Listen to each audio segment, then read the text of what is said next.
আসসালামু আলাইকুম। আমি ডাক্তার মোস্তাক আহমেদ বিন হোসাইন বলছি। কেমন আছেন সবাই আপনারা? আশা করি ভালো আছেন। আজ আপনাদের মাঝে আমি মাথার কিছু রোগ নিয়ে আলোচনা করব। ব্রেন টিউমার, মেনিনজাইটিস এর পরের ধাপ হলো টিউমার। মেনিনজাইটিস হলো ভেইনগুলিতে ফ্লুইড জমে এবং ওইটা হলো সেরিব্রাল ইয়াতে যে অর্থাৎ ব্রেনের যে সেরিব্রালের যে টিস্যুগুলো আছে ওই টিস্যুগুলিতে যদি কোনো ক্লট রক্ত জমা হতে পারে, কোনো গ্রোথ হতে পারে, তাহলে আমরা সেটাকে বলি ব্রেন টিউমার। এই ব্রেন টিউমারের আবার রকম সকম আছে। কোনোটা যদি দেখা যায় যে ব্রেন টিউমার অনেকাংশেই অনেক ক্ষেত্রে বিনাইন টিউমার হয়, অর্থাৎ এটা ক্যান্সার ক্যারি করে না। আরেকটা হচ্ছে ব্রেনের হলো যে টিউমারগুলি হয় সেগুলি অনেক সময় দেখা যায় একটা পর্যায়ে গিয়ে এটা ক্যান্সার ক্যারি করতেছে বা ক্যান্সারিয়াস টিউমার।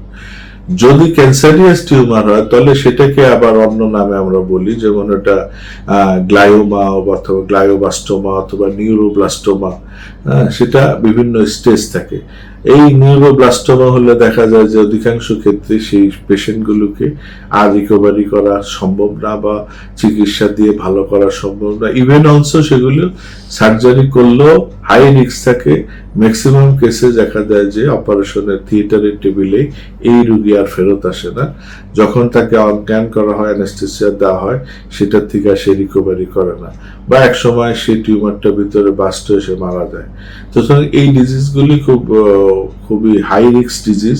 নিউরোব্লাস্টোমা, গ্লায়োব্লাস্টোমা, যেটা ক্যান্সার জাতীয় টিউমার, অর্থাৎ ব্রেন টিউমার হবে সাথে এই টিউমারে ক্যান্সার ক্যারি করবে। এটাকে আমরা এই রোগটাকে আমরা গ্লায়োব্লাস্টোমা, নিউরোব্লাস্টোমা বলি। এবং নর্মাল যে টিউমারগুলি হয় ব্রেনে, সেই রোগের কিন্তু হোমিওপ্যাথিতে ভালো চিকিৎসা আছে। আমাদের অনেক ধরনের ওষুধ আছে।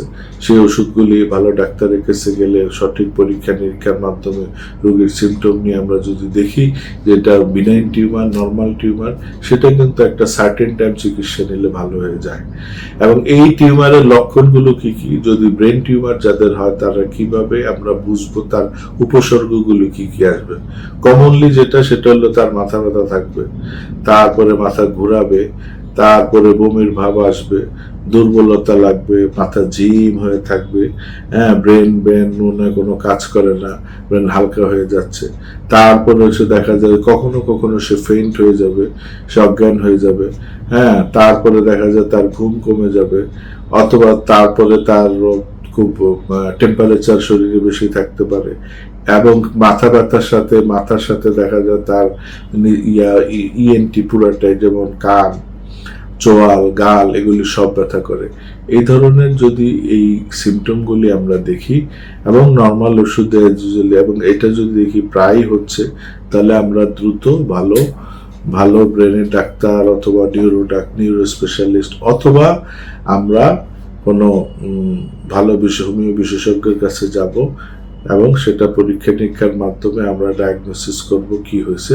এবং সবচেয়ে মনে রাখার জিনিস হলো যে এগুলো প্রত্যেকটা, আজকে যে রোগগুলো নিয়ে আলোচনা করতেছি, প্রত্যেকটা সার্জারি কেস অ্যালোপ্যাথিতে, এবং উইদাউট সার্জারি হোমিওপ্যাথিতে কিভাবে ভালো হতে পারে বা ভালো হচ্ছে অ্যাজ ইউজুয়াল, সেই রোগগুলি নিয়ে আজকে আলোচনা করতেছি।